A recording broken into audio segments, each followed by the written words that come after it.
Hey guys, it's Joe here of SportsGrid TV. Happy Sunday Fun Day. We've already had one game kickoff on the ice and finish over in Sweden with the Toronto Maple Leafs. Big game out of William Nylander getting the win, a 4-3 win over the Minnesota Wild. So I hope you tuned in last night on SportsGrid and did take Toronto and that over. If you parlayed those together, it came in nicely. Toronto was juicy on that money line at minus 152, but so glad I stayed off that puck line.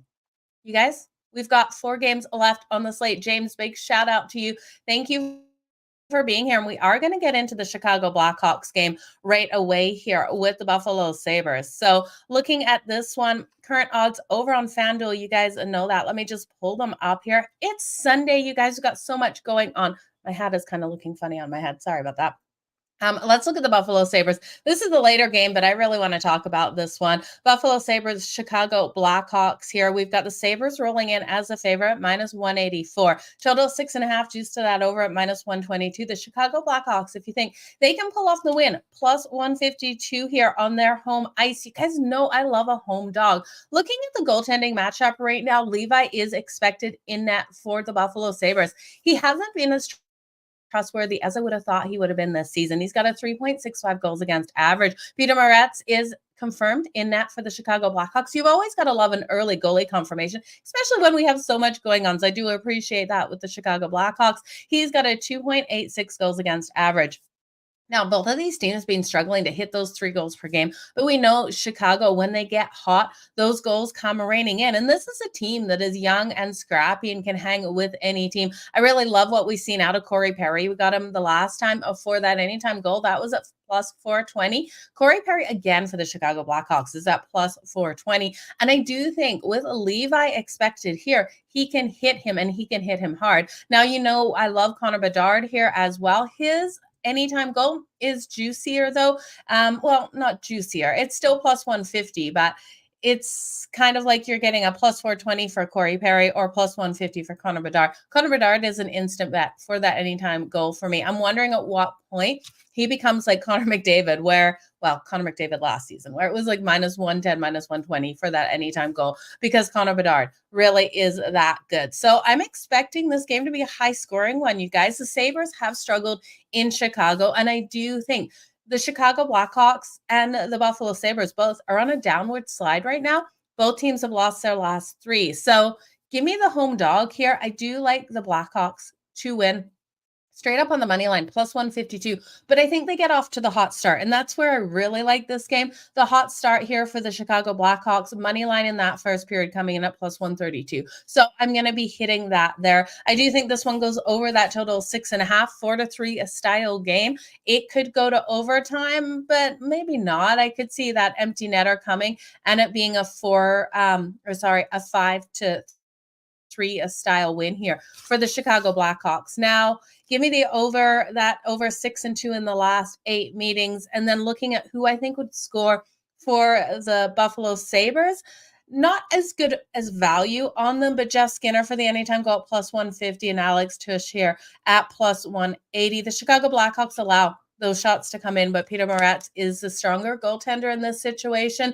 And the Buffalo Sabres, they're holding opponents to right around 30.1. So I do think there's a lot of opportunities for the high danger shots out of both of these teams. It's a Blackhawks in the first period. So looking at that over 1.5, I could see it being 2-0 for the Chicago Blackhawks, or 2-1 with the Buffalo Sabres wanting to get on that scoreboard as well. So I do like the over 1.5 to answer your question, James. Okay. Let's move up to the first game on the slate. This one kicking off at 5:30 Eastern here between the Columbus Blue Jackets and the Philadelphia Flyers. Now we have the Flyers at home at minus 162 as the favorite, plus 134 here for the Columbus Blue Jackets, total of 6.5. Now, the Columbus Blue Jackets come in here on the back-to-back, and so do the Philadelphia Flyers, but they come in different situations. We saw the Columbus Blue Jackets lose yesterday to the Washington Capitals, a 4-3 loss. We saw the Philadelphia Flyers win over the Vegas Golden Knights in OT. Impressive feat for sure. Now, we won't see Carter Hart in net in this one. Urson is expected for the Philadelphia Flyers. As soon as it's not Carter Hart, you got to start looking at the Philadelphia Flyers teams to go over because the Flyers are averaging 3.24 goals per game. This team, because of Urgent in goal, that goals against for the team overall is higher than if it's just Carter Hart. And Carter Hart has been hit in a couple times, but the backup goalie is allowing a lot more opportunities. Now, the Flyers defensively have done a good job limiting opponents' ability to get those shots, holding them at 28. But this Columbus Blue Jackets team averages 31.3 shots on goal per game. I do think they'll get the shots on Urgent. I do think they will do their share to push this one over the total. Now, with them on the loss last night, Johnny Hockey actually got the first goal. There was no goals in that first period. He got the opening goal to open the second period. I do think Columbus, I would prefer to take for the win over the Philadelphia Flyers, just looking at how they came in. So I know you can look at the momentum factor, but what a high for the Philadelphia Flyers to beat Vegas last night. I do think this is kind of a letdown spot for them, and the Columbus Blue Jackets get back on track. Now, if there was value on the Columbus Blue Jackets plus the 1.5, which there is not enough value for me, but it is kind of like a parlay builder, plus 1.5 minus 184. You could look at that because they've been so strong on that puck line on the road. Their losses come within one goal, especially on the road. 11-1 on the road on that puck line, 11-7 on the puck line overall. And when we look at the Philadelphia Flyers, they're sitting 12-5 on the puck line overall, but at home 5-3. So they're not getting big blowout wins normally at home. Home team has had an advantage between these two, but the Flyers have gone 1-4 in their last 5 home games, and they're weak on no days rest.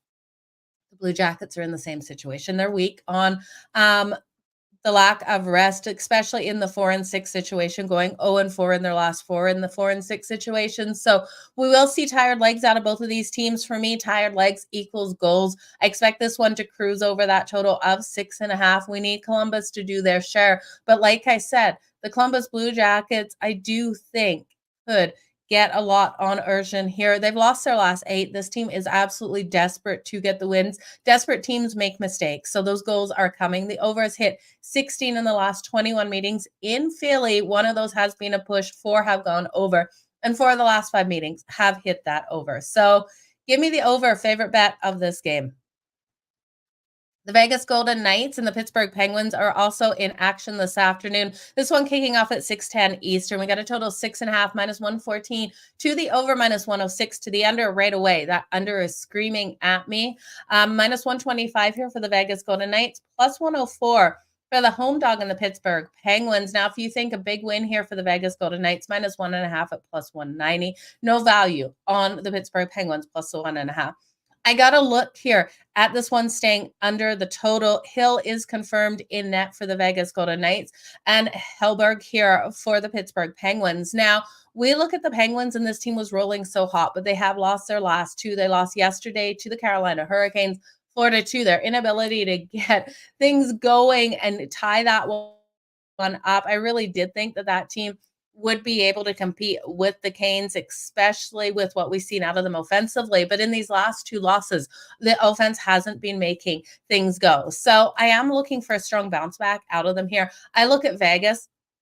It's so hard to go against Vegas, even in an overtime loss. Vegas off overtime is still phenomenal in that next game. So I just kind of look at Vegas in the situation, and they got the Stars on deck on Wednesday to finish off their 5-game road trip. So this is their 4th game on the road. They've got a couple days off in between. I think this is kind of an odd scheduling spot for them. Both teams have really strong kills out here. I do think this is a 3-2 at worst style game. I think this is one that has every opportunity to go to overtime as well. I love Sidney Crosby on his home ice. So give me the Pittsburgh Penguins here. Small home dog, and the under is my favorite bet. Now, could this one go over the total? Absolutely.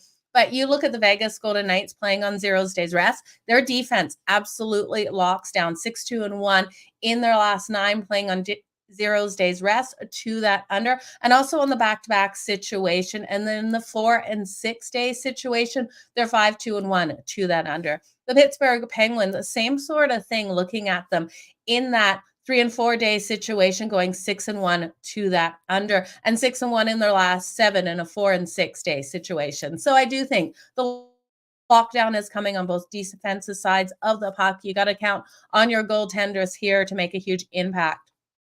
Take the under 6.5, best bet of that game.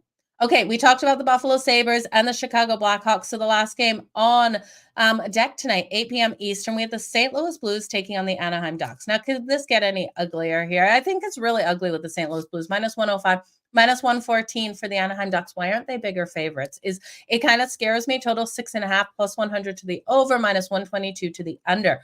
With the St. Louis Blues not being a bigger underdog, I'm shaking my head a little bit here. Okay, the Blues have played really strong versus Anaheim, but this is not the same Anaheim Ducks team that we've seen season in and season out. This team is sitting 9-8 on the season. They went on such a hot run. They've lost their last 2 games. The St. Louis Blues on that back-to-back played the Kings last night. They left Binghamton out to dry. He was in goal and 4 goals in that first period or something crazy by the Kings, and then Binghamton locked back down. It was a 5-1 win for the LA Kings. Now, Hofer expected in net. He's an absolute sieve. The last time we saw Hofer out, the Sharks put 8 goals on him, right? Was it 8-2 win for the San Jose Sharks? It was something crazy like that. Hofer stayed for so many, and then they brought Binghamton in, but still, I do think the Ducks are the better team here with what we're seeing this season in their current form. So trends, the Blues have won the last 4 meetings, but I do think it's the Ducks. The Ducks come in rested, 1 day's rest. They've lost their last 2 games as well. That last loss to the Florida Panthers. I'm going to take the Ducks first period puck line, laying the half a goal. That's coming in at plus 180. You guys know I love that plus money. They're 7-2 in their last 9 games, playing on 1 day's rest. I'm also going to look at the Ducks team total over 3.5 at plus 130. Like I said, Hofer, if he is in net for the St. Louis Blues, was an absolute sieve the last time we saw him out. And you look at the Blues on that back-to-back, they're 1-6 in their last 7, playing on 1 day's rest. They're also 2-9 in their last 11 road games, so not a team I can trust on the road. The road team is really favored when these 2 teams match up, going 19-7, but I am going against all of those trends here. I think the Ducks are able to get it done. You guys, that is all of the games on deck today. Just 4 more left. Hopefully you made some money on those early games. Now, if you're looking for all of my NFL bets, I tell you, if you think I like the dogs on the ice, my NFL bets today are hold your breath, ugly. I've got some money line sprinkles on some of these dogs. I've got 6 quick picks up on SportsGrid TV. So make sure you head on over and check that out. We're going to make some money on the ice today as well in the NFL. So check out the videos on SportsGrid TV and make sure you check out the app. Go to your app store, and you don't want to miss out on everything we've got over there. The player props are crazy how strong those are hitting. Did I tell you? Connor Bedard for the anytime goal, Corey Perry for the anytime goal? I hope so, because I love those 2 anytime goal scorers today. Sidney Crosby for the Pittsburgh Penguins, but that's going to be a low-scoring game, so those goals are going to be hard to come by. You guys, all the best in all of your bets. Enjoy Sunday Fun Day. I'm off to watch my Chargers probably lose to the Green Bay Packers. Hold your breath for me. Didn't bet on this game. I tell you, I don't trust my Chargers with Brandon Staley. If we lose today, can he please get fired? I don't know. You guys, all the best in all of your bets. Enjoy all the action out there. Bye, you guys.